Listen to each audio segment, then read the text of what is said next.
As flame rises, so does it fade. Such is the way of things. Light and dark, neither can fade while the other survives.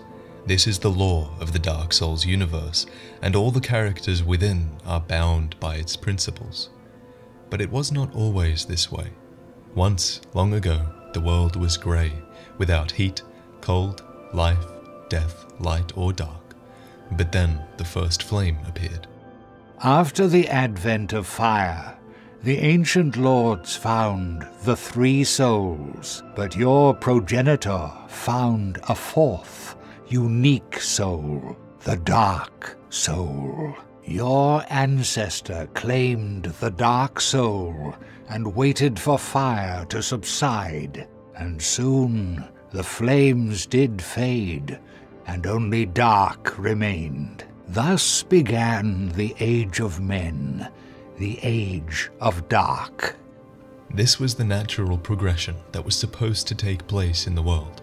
It was supposed to be the Age of Ancients, and then the Age of Fire, then the Dark Age of Man. However, Lord Gwyn trembled at the dark, clinging to his Age of Fire, and in dire fear of humans, and the Dark Lord who would one day be born amongst them. Lord Gwyn resisted the course of nature by sacrificing himself to link the fire and commanding his children to shepherd the humans. Gwyn has blurred your past to prevent the birth of the Dark Lord. What Gwyn did could be called the first sin, for he resisted the course of nature.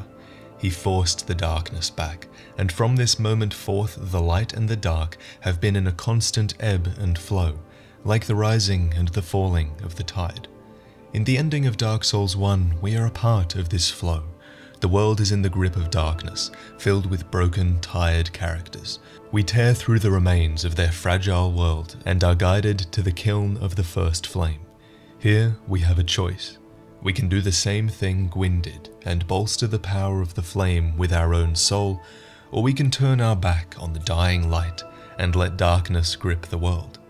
Before Dark Souls 2, we thought that these endings were polar opposites, but we were wrong. The choice itself is irrelevant, and whether you linked the flame or whether you turned your back on it, your choice would have led to the events of Dark Souls 2. It would have led to the kingdom of Drangleic, where our character exists. Drangleic was once a proud kingdom of light, but it has fallen into darkness and decay like the countless kingdoms before it. No flame, however brilliant, does not one day splutter and fade. But then, from the ashes, the flame reignites, and a new kingdom is born. It is all a curse. And it is your cursed flesh that will inherit the flame. In the ending of Dark Souls 2, we once again arrive at the kiln to either link the fire or let the world fade into darkness. Once the fire is linked, souls will flourish anew, and all of this will play out again. It is your choice to embrace or renounce this. The Emerald Herald pushes us to link the fire, for she wishes to be free of the curse. It reminds me of Anastasia from Dark Souls 1, a firekeeper who also wished for us to link the fire. Framt has told me of you, that you have agreed to link the fire. I thank you sincerely. Finally, the curse of the undead will be lifted, and I can die human. To link the fire is to become free of the curse of the undead, and if linking the fire frees us of the curse, then it does follow that the initial linking of the fire, the thing that started all of this, is related to the curse. Aldia says as much, after all. Once the Lord of Light banished dark and all that stand from humanity. And men assumed a fleeting form. These are the roots of our world. What Aldia is saying is that when Gwyn linked the fire and banished dark, man became much less. He says that man assumed a fleeting form. Fleeting means temporary, so I take this to mean that Gwyn reduced mankind's existence in some way. But what exactly? Did he make them mortal? Did he place the undead curse upon them, causing them to return to their hollow state? And as far as I know, there's nothing in the game that explicitly explains what Gwyn's linking of the flame did to man. My current theory is that Gwyn actually linked the fire to humanity, which would explain a lot. By doing this, he could feed the flame with humanity's souls, plus it would explain why we respawn at the bonfire, why we kindle the bonfire, and why we're drawn to it even though our nature is inherently dark. Egdane says, In the past, humans were one with the dark. And we are one with it no longer. Men are props in state of life, and no matter how tender, how explicit, the lie will remain a lie. Men became something to be used. You can hear the fury in his voice when he says this, because Aldia realizes that men were supposed to inherit the world, but they can't, because the world seems stuck in a cycle of light and dark. Men had everything taken from them, but this defines them. They are fateless, but they still want for more, and so they loved, they lost, and they achieved, all within the bounds of their desire. Peace grants men the illusion of life. While the flame is at its height, and the world is peaceful, mankind seems able to die. We know this because the curse of undeath is always listed as something that appears, rather than something that has always existed. Usually, this happens sometime after the fire has been linked, perhaps as soon as it begins to fade. For example, Gwyn was undone long after he linked the fire, and similarly, Vendrick started to fear the curse after his reign had begun. He began to fear men who would not die, men who were cursed to return to their hollow state. Shackled by falsehoods, they yearn for love, unaware of its grand illusion. Until the curse touches their flesh. We are bound by this yoke, as true as the dark that churns within men. This is the fate that the Emerald Herald, Vendrick, and Anastasia want to avoid by linking the fire. They want to be free from the curse of the undead so that they can become human and die. Better to die than to become a soulless husk like you see in the trailer. So in the original ending of Dark Souls 2, you could choose to link the fire, or you could choose to let it fade. Both are irrelevant, because the world of Dark Souls 2 is defined by the countless civilizations that have risen and fallen. This one ending, where you ascend the throne, and the Emerald Herald tells you you can link the fire, or walk away from it, is the same as the two endings of Dark Souls 1. Because whether you link the fire, or extend the Age of Dark, you become part of the cycle. So Dark Souls 2 gives you no in-game choice to be made, because in this game, you are supposed to have learned that there is no significant choice to be made. If you link the fire, the cycle renews, and if you choose not to, eventually an undead will rise who can unseat you and link the fire. That's who your character in Dark Souls 2 is, after all. Vendrick was the Lord of Light before you, but after spending countless years researching the curse, he realized that it was all futile.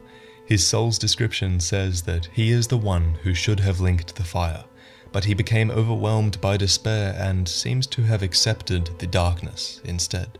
One day fire will fade, and dark will become a curse.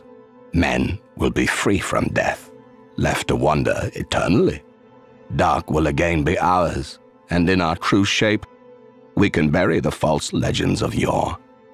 Vendrick is inclined to believe that there are two choices, to link the fire or let it fade. He believes that by accepting the darkness, the world will eventually pass into an age of man built around their dark souls. Only, is this our only choice? And while it is true that we have never seen exactly what happens once the flame fades entirely, Aldia is a character who believes that it never will. Young Arlo, there are but two paths. Inherit the order of this world, or destroys.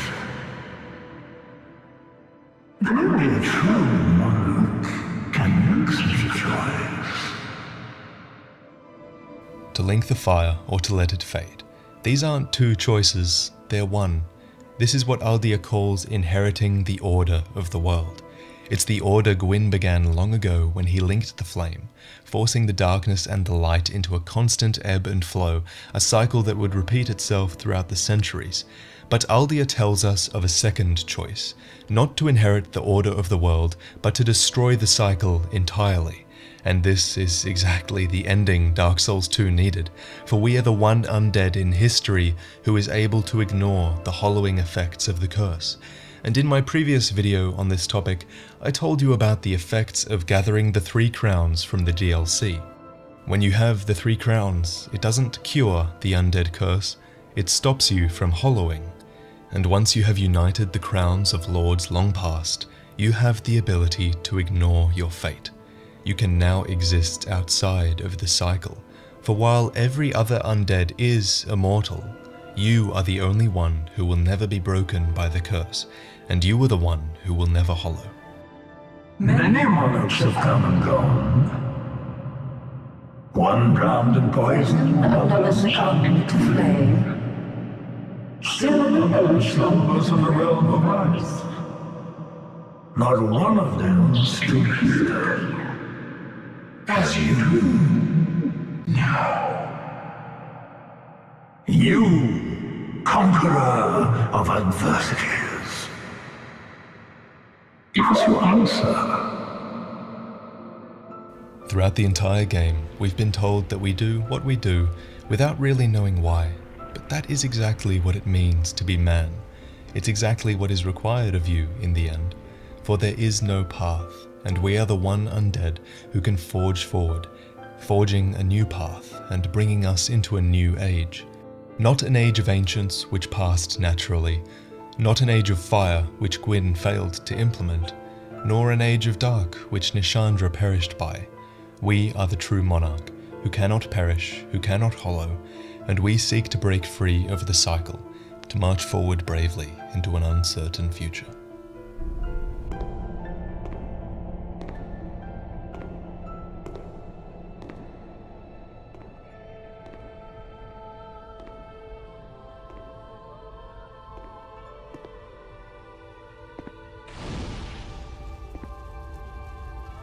There is no path.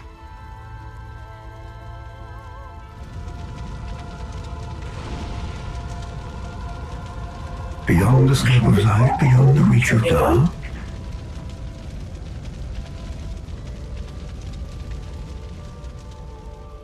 What could possibly await us?